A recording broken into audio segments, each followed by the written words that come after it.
गुजता जय भीम का गुजता जय जयकार भैया जय भीम का गुजता जय जयकार भैया।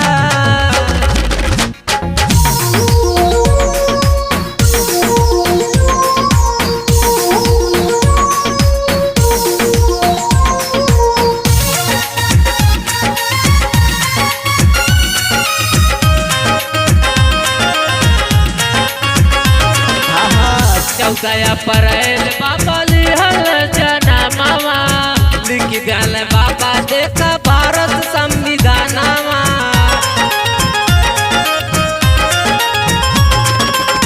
चौदह अप्रैल बाबा लिहल जनमवा लिख गल बाबा देखा भारत संविधानवा।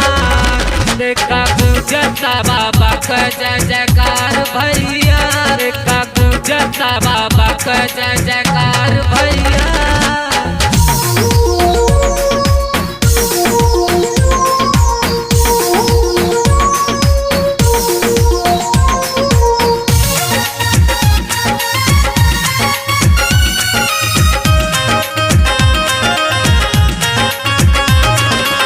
सती से दीवाना तनी धरय पदीर हो मनवा दियन के मनाया तो जाई गिरो।